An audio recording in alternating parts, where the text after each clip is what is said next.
Welcome to the sixth episode of the Nesting Eagle podcast. We are coordinators for the Southern Wisconsin Bird Alliance Bald Eagle Nest Watch and citizen scientists. My name is Drew, and I'm with my co-host Beth. Beth, how are you? Doing all right. Yeah, Another so big you storm here had last night. just wanted to update the audience a little bit about your big storm that you had in Wisconsin that we talked about last time with the weather. How did you guys make out with that storm? We did all right, but we did lose one nest. So the nest and part of the tree collapsed. We had some rain, and then we also had about 6 inches of snow in a band going across southeast Wisconsin. So um, yeah, it was really too bad. And it was a new nest for us this year, and they were incubating. Uh, So we did lose whatever eggs were in that nest. yeah, I think we in my area, which is mostly just to refresh everybody, Beth does the southeast part of Wisconsin. I do the south central and south west side of Wisconsin, and I think we lost one or two. I know there was one where the volunteer, unfortunately, went out to view the nest, and the nest was no longer there, nothing. So yeah, it's kind of probably going to be the norm with all this, explosive storms that are coming occurring. So unfortunately, it's the nature of an eagle nest. It's going to get knocked down. And It's unfortunate, but we kind of have to move on, kind of like what Eagles do. So that was sad, but we got a lot of nests going now, so it's looking pretty positive, or actually very positive so far. So far so good for our nest watch. And we wanted to kind of jump into and provide some updates. We had talked about the Jack and Shadow nest in California at the Big Bear nest. And Beth, what's the latest updates? What's going on at that nest? Well, they pretty much determined that they felt that the first hatched chick was the one that died in the nest, and we're never going to know why it died. Um, uh, Shadow, he removed it from the nest bowl and put it on the edge of the nest, and then later Jackie um, appeared to be maybe consuming it, but flew off with it. Yeah. Um, so that nest is watched by quite a few young children. So from that standpoint, it was probably nice that it Yeah. was not consumed right there on the nest facing the camera. But now chick 2 and 3 both seem to be doing quite well. I mean, they're growing very fast. They always have full crops. So they have food that's usually on the rim of the nest, that's ready to go to feed them. So all looks very, very good at that nest. There's a little head bopping, but that's always going to happen. Yeah, they look good. I mean, this screenshot that you grabbed is from today, looks like, Yep, and this yeah, morning. they look very healthy and starting to look a little grayer. So I think they're aging, and it looks everything. As we said, I know this was a tough time for a lot of you guys that were viewing the nest, and unfortunately, that happens a fair amount. It's just the nature of eagle watching for us and eagle nest. It's just these freak storms come in, and they wreak havoc. And if you didn't watch our show, our last pod, and we really delved into how weather affects these eagle nests. It's quite a bit. So And one of the things that we were talking about earlier, Drew, which is interesting to me, is we're our nests don't have cameras, and then you really wouldn't need us if they have cameras. And for the amount of nests we watch, you can't provide that type no. of observation. So we're watching from the ground, and when we're watching from the ground, we would have seen little wings fly up, a head occasionally, but we would not have known from the ground that there were three eaglets at this point, Yeah. um, to even have known that we lost one.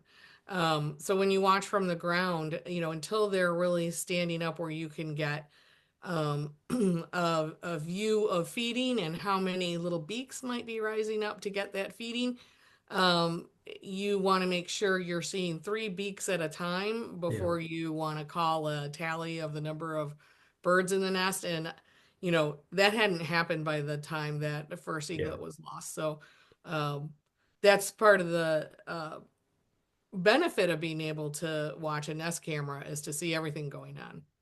Yeah, we're with our nest watching, with our view, it's more looking at what the adults are doing and their behaviors and kind of analyzing what that means. And then, as you said, it usually, it all depends on the nest too. Some of them are deeper and we don't get a view of the eaglet till, maybe 3, 4 weeks. Most of them are, around 2 weeks. We'll finally see them kind of pop up.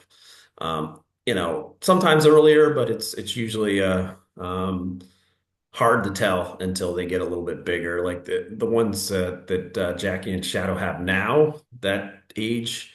If we were observing this nest, with the nest watch, we'd have probably have a clear view of them by this age. So yeah, it's a great point. There's pros and cons as we you know Yep. Beth and I have mentioned in both cases, and they're both beneficial, and we enjoy it. And I'm glad that a lot of people enjoy watching the nest cams that can't get out to these sites. They're very interesting and very exciting to watch these families. But we feel for the people that are have been invested in these nests, and losing eaglets not always easy.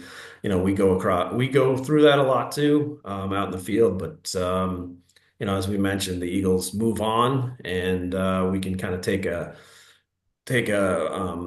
page from their script, I guess, and they do that very well. And Jackie and Shadow have moved on, and they're doing their best to keep these two eaglets as safe as possible, and it's looking good so far. They're not out of the woods for sure. Usually around, I always say around the 6 week, once the eaglets are about 6 weeks old, where they're larger, more established. They've grown in starting to grow in most of their flight feathers, and also in a lot of cases eating on their own, where the adults aren't feeding them. That's usually a good milestone where there's usually a very good shot that they'll be able to fledge and be successful and get out of the nest. So that's important. So what are these guys? 2 weeks, I think you had said, Beth, Yeah, around roughly there. 2 weeks. Yeah. Yeah. So the next 4 weeks, fingers crossed, everything's good, and no freak storms or anything, and they have smooth sailing and get to that 6 weeks period, and ultimately fledge. So that'll be a fun process to watch. So now we have another nest. Let's see if I can get it. Oh, here we go. This was an interesting one that's is in Northeast Florida, and Beau and Gabby have been named for the adults. And Beth, can you tell us a little bit about what's going on at this nest? Yeah, so this is really interesting to me because, being nest watchers from the ground, you and I are both well aware of interlopers coming to nests that are usually subadults, um, and um, and it might be to make an easy score for food. It may be they're thinking of this nest area for themselves in the future, but they are not tolerated by the adults. They are a problem. And at this nest, it's something that I've never seen, and I believe you have not either. Was that this is what did we say? We have an 8 week old um, juvenile an eaglet in the nest that are Beau and Gabby's, and his name is Bodie.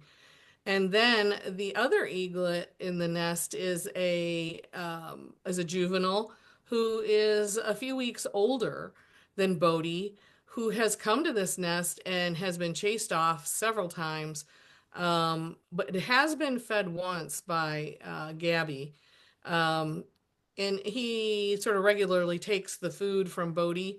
But Bodie has been coming back and standing his ground and taking food as well. But when you look at this, it looks like they're pretty much in this together now, Yeah. which brings up a lot of questions. Why is the visiting juvenile there? Where are his parents? Where is his nest? How did he end up um, without his nest or parents and feeling the need to be adopted by another nest? Yeah.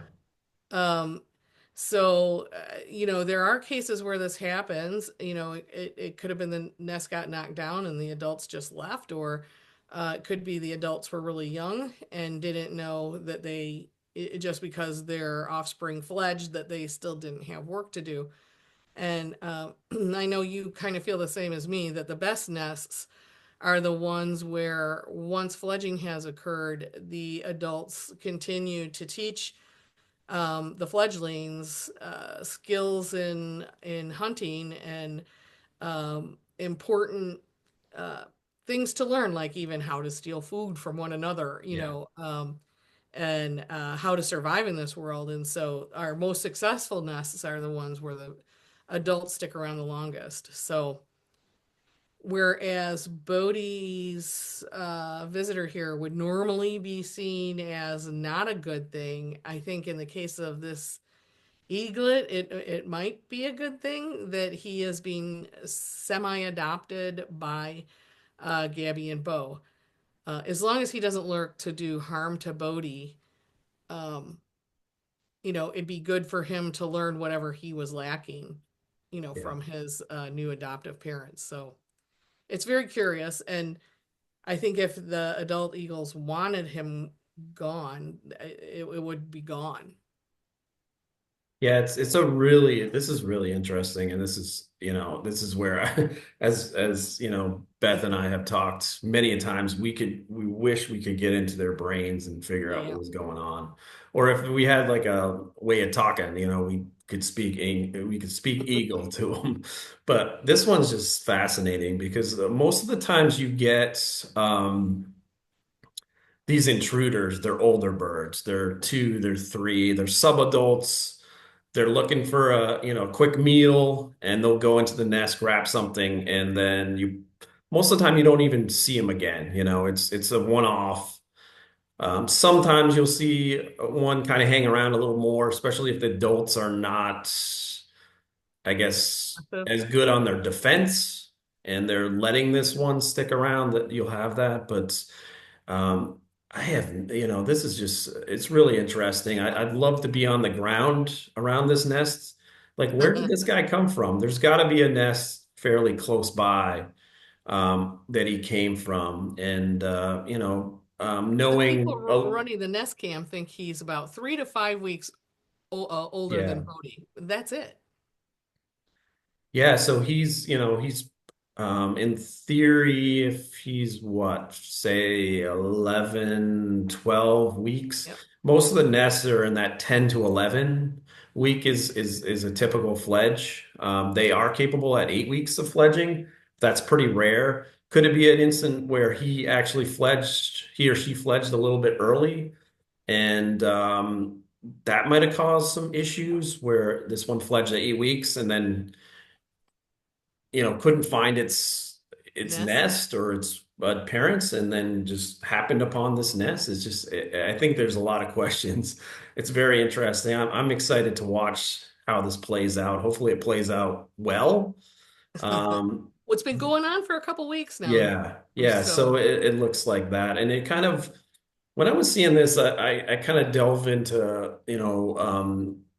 bald eagle conservation. And the one thing that came to mind is after DDT, when the nests were, we were trying to, the states and the U.S. Fish and Wildlife were trying to boost up and generate make the population higher and try to conserve these birds from going extinct in the lower 48s.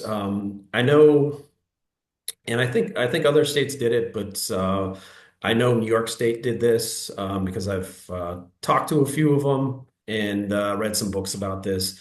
What they did is they went up to Alaska, where the population has always been doing very well. And they would take, if there were multiple eaglets in a nest, they would take some of these eaglets back to New York to reestablish the population in New York State. And they would a lot of times either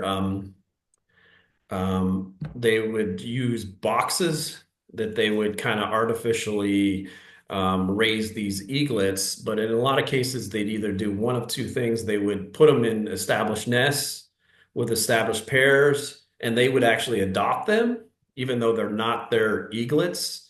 And then in some cases, where we see with some of our rehab partners, if there is a situation where an eaglet either falls out of a nest or has some problems after fledging, they actually have basically domesticated adult eagles that act as foster parents for these rehabbing younger birds to kind of give them the ropes, teach them how to be eagles. So, you know, it seems like because that's the case, and this is similar in this instance out in the wild, is I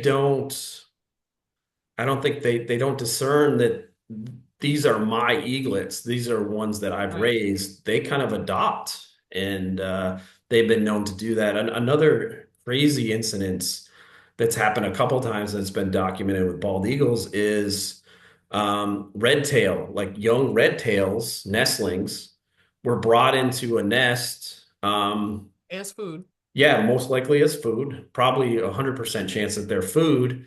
And for whatever reason, they were brought in alive and well, and the adults forgot, I guess. And then they raised them to fledge, which is Well, the little unbelievable. birds put up their beak Yeah, for a feeding, and then you just forget that that's not an eagle, yeah. and you put food in its beak. Yeah, and I'll put some of those in the show notes. There's a couple of them that are just fascinating. Yeah. I think just the nature of their instincts are so strong for these adult bald eagles to raise and to nurture what's in their nest. It just seems like they're just like, oh, okay, just another eaglet showed up, and Yeah, probably they those like take care of food them. cries just trigger the parental idea that, I need to feed it. The cries would be similar to a bald eagle, and at this time of year, that's what they do. Yeah. Y- You're you're feeding young, so you just feed whatever young are in your nest. Yeah, it's this is so fascinating, and Mhm. you can see this one on the left is a little more established. You can definitely tell it's a little bit older. And as you mentioned, Beth, this can there you'll see it in the nest when there's multiples. It actually, I think it does benefit when there's multiple eaglets in a nest. To they're playing and doing all that, and it helps them in the long run. And also, one thing that I've noticed, especially when they get to fledging, and this will be interesting, hopefully Bodie makes it to fledging and does fledge probably in a few weeks. That's usually their siblings influence them. So you see Yeah. one actually fledge, and you can kind of see the gears grinding, and then the ones that are still nestlings. Oh, that looks fun. And then you usually see when there's Mhm. multiple eaglets, they usually fledge pretty close together. So I think there's some motivation there that's kind of baked in, I guess, when there are multiples in a nest. I think that's true of one and two. It's Yeah. not been true for three that I've seen. Yeah. Yeah. So the Yeah. third one is so excited to have the nest without its siblings in it. It just wants to Yeah. spread out and stay. At least that's from some of my Yeah, observations. But for we'll sure. get into those in later episodes because those are a lot of fun. The Yeah, tricks parents come up with are very humorous. But as you were mentioning, Drew, the possibility of what happens when an eaglet goes into rehab and how there's an adult that teaches them how to be an eagle so that they don't imprint on the humans who are giving them care and making sure that they're fed. That could have happened to this visiting juvenile. He could have fledged too early and been down on the ground and got too far away from his nest and was picked up, taken into rehab. He was in good condition. He just needed a rest and some food, and then was re-released and um, couldn't get back to his original nest and ended up at this one instead. Um, so I know oftentimes when when young eaglets come in and they're not able to be returned to their nest, that rehabbers fledge them with other birds who have been in their care and release them all at the same time, yeah, which um, seeing this example now makes it um, a little clearer of why it's nice to have a couple of other birds that you're released with so that and one of them being mature usually so that it will hopefully teach the young fledglings how to be eagles and how to hunt because they had that portion of their upbringing with their parents taken away from them by whatever happened to them when they fell out of the tree. yeah. This is so fascinating. I'm really interested to see how this plays out. As Beth knows, and those that know me, I'm really into like the true behaviors of bald eagles because it's so fascinating, and I try to predict what they're going to do. In a lot of cases, I get it completely wrong. So it's fascinating to see these occurrences. So, and let's talk about Well, one other thing about okay, sure. that before we leave, and you were just leading into it, that you can be completely wrong. And I volunteer as a raptor handler also, which is when I think a bird is demonstrating something and I ask staff about it and find out I'm completely wrong, Yeah. which is, a great way to learn. It's like, okay, now I know. But we have in our care a bald eagle who was, I guess, similar to what we're assuming happened to the visiting juvenile, where she was left too soon by her parents, and we don't know what happened, but she did not learn hunting skills. And so she was hanging out by a river, and fishermen kept throwing her their scrap food, which you would think is a kind thing to do. But what happens is not good for the future of that bald eagle because it learns to identify that people equal food. And then once you've made that connection to that bird, it's you really can't unlearn it from the Yeah. bird. You can't teach it that that was wrong.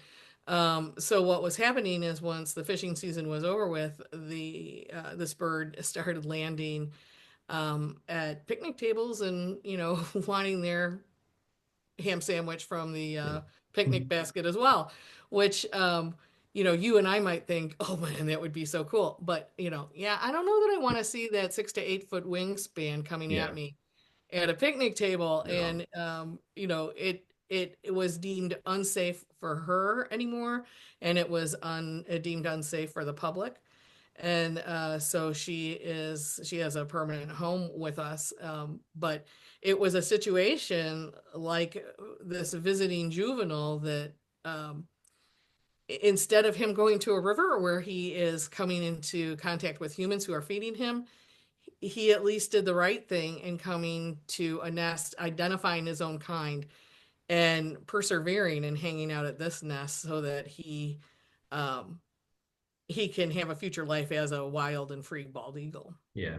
Yeah. It's very, very interesting, to say the least. Obviously we don't know the landscape at Backstory. this nest, but yeah, I think he made the right choice, and hopefully they can coexist, and Bodie can fledge, and interlooper. I don't think they've named it, but can and thrive too, and they'll be kind of step siblings or whatever you want to call them, Yep. adopted siblings. But yeah, I think it's this is very interesting, and it's great. Really points out how nest cams and our work too. We see some stuff, and our volunteers see stuff that's not documented. So and Right. that'll be for a future Out of the norm. another pod. We'll do. Yep. A lot of things that just are very unique that we've never seen that just boggles our mind basically. So That is um, contrary to what we have learned about bald eagle behavior. yeah, yeah. All right. And So let's this see. I just put in here because it was this is a nest we'll be following because this is more of our weather right now.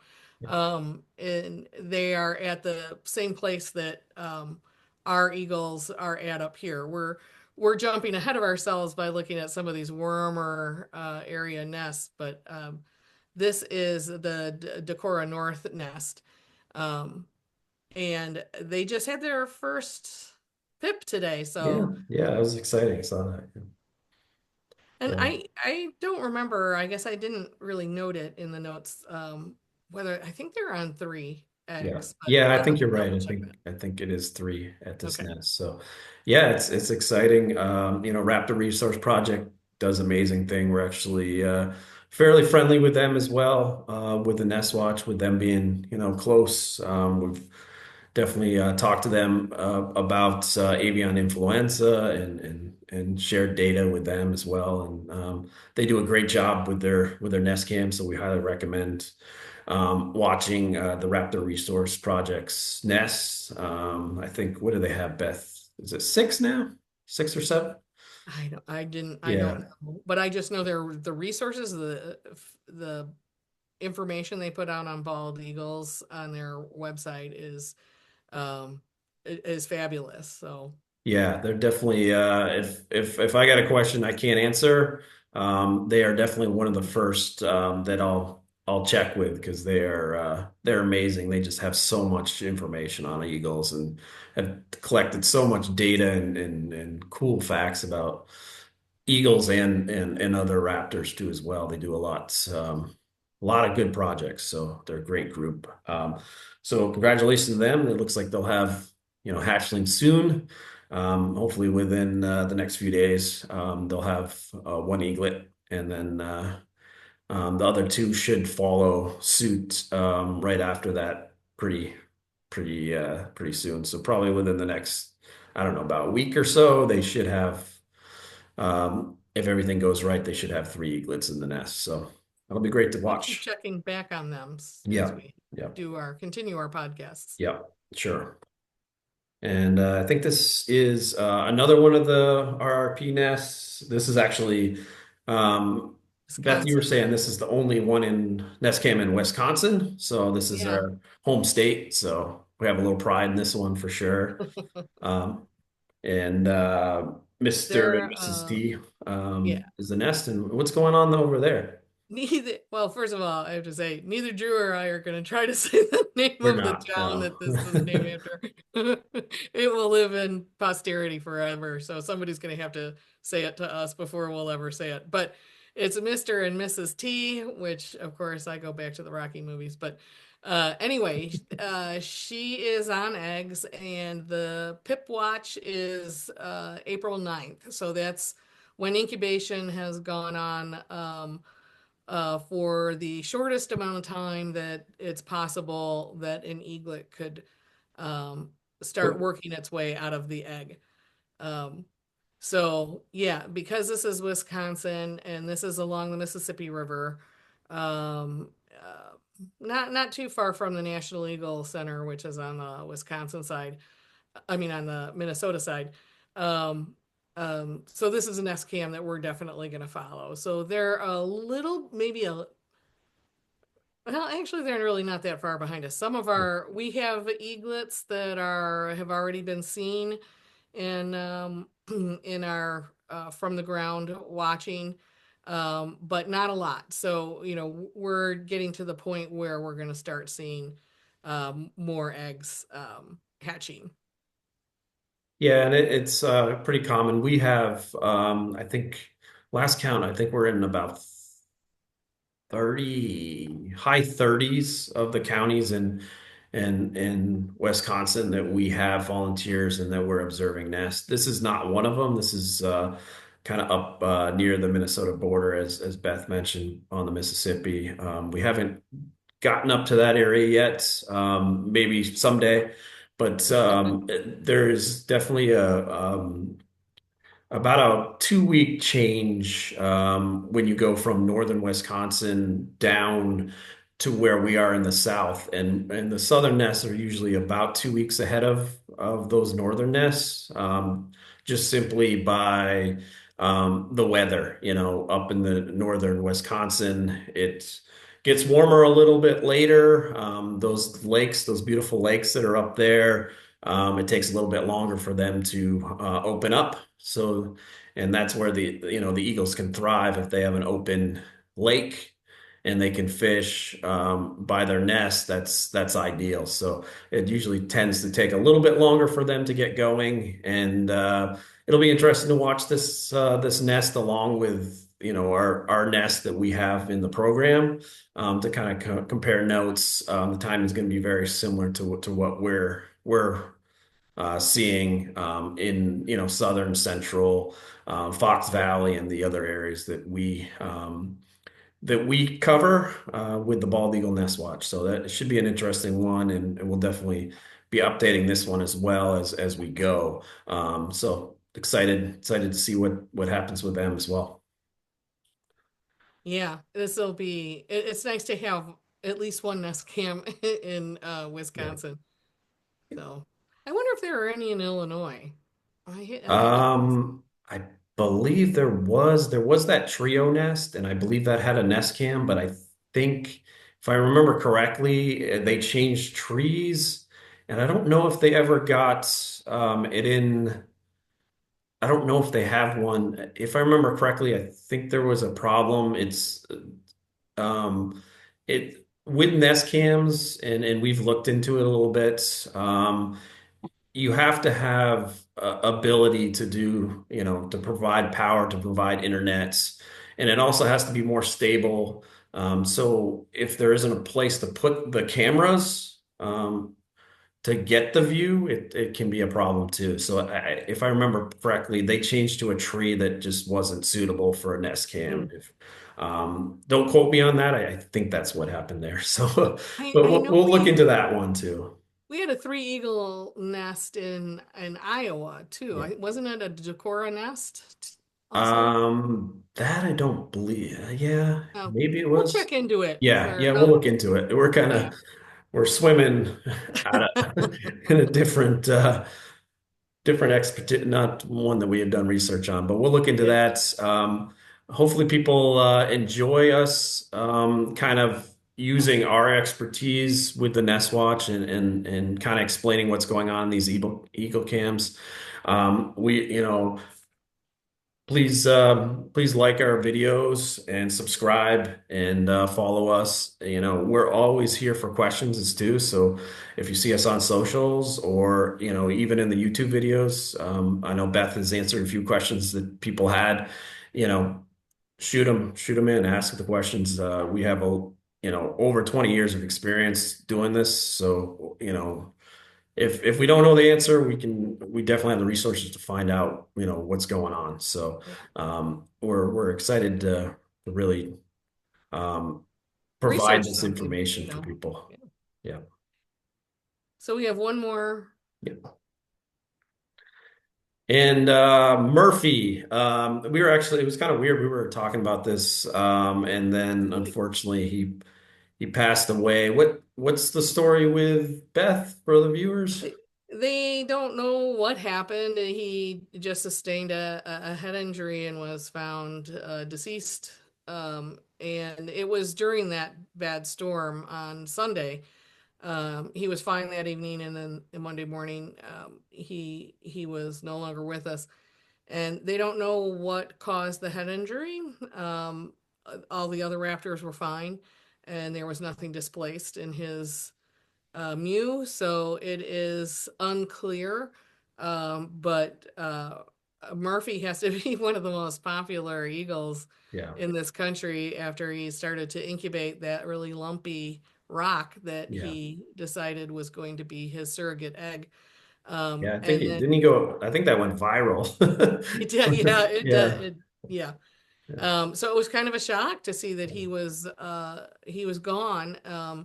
But he did his job. He was a surrogate dad to a couple of eaglets and told them, showed them how to be eagles. And so he is the dad, a foster dad to a couple of eaglets out there in the world, and he will certainly never be forgotten by anybody after seeing him prepare his little nest around his non-egg shaped rock Yeah. and Yeah. try to raise it. Yeah, it was a great story. It really, it kind of highlights the instincts they have to breed into nurture, and it's kind of really ties into the Beau and Gabbiness that we profiled. Is there's that strong instinct to do that, and there's a lot of domestic birds that unfortunately for whatever reason, injury or imprinting or whatever it is, are cannot go back into the wild, but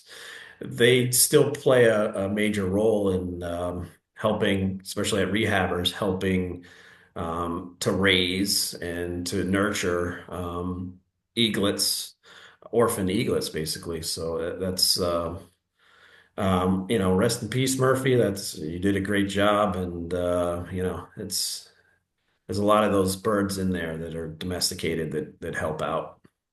Yeah, and I think he was from it wasn't it St. Louis, the World um I'm not going to be able to say their whole name, but to all rehabbers and everyone who invests in taking care of these raptors, we really want to say thank you to all of them for the care they gave to Murphy and for their loss and all the other raptors in captivity that provide so much education and experience to young and old so that they learn more about how important these birds are to us and to our environment. So, They are for sure. I mean, we, once we get into the end of the season, hopefully we won't have any, but seems like mostly every year we have to something. do rescues. Um,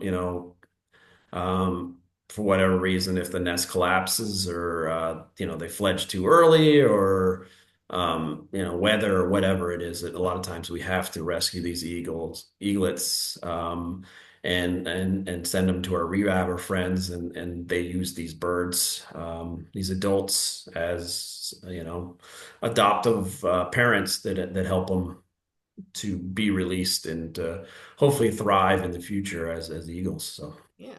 Raise some success stories. Yep. Yep. So, to all of you people who do that, thank you so much, all the rehabbers, because that is oftentimes a really thankless job and finances are always needed. So, instead of giving a gift of a bunny or a chick this coming Easter, donate to your local rehab center so Yeah. they have Yeah. funds to keep feeding these young birds and taking care of them the way they need to be taken care of. Yeah. It's amazing what they do, and to the amount of money and resources they have to use to just, to get the fish or whatever they're using. And that from your work, your volunteering, Beth. It's just Yeah, it's a lot. It's a it's lot. So expensive. It's yeah. very Yeah. expensive. So So. all right. All right. Well, thank you, Murphy. Yeah. Yeah. Thank you, Murphy. Yeah. So I think anything else you can think of, Beth, or yeah. No, I am gonna go out and observe some of my nests now. Yeah, exciting, exciting. That's always fun. So, yeah, as we said again, subscribe if you like us, if you enjoy what we're doing, and if you have any questions, can we have a Facebook page? We're gonna have Instagram page. Shoot those questions in, and you can also, if email's your preference, we have nesting eagles podcast at gmail.com. Send in your questions, and also we're still And a looking for topic. pictures. Yeah, yeah. Send your senior eagle pictures in. We're happy to highlight those as we go forward. If you see, if you got great photos, we're here to highlight them and show you a little bit of love and and support for your listeners. Again, thank you all for listening, and we'll be back probably in a week or so to talk about some nests and what's going on at the Bald Eagle Nest Watch as well. So, thank you again, and have a great day. Bye bye.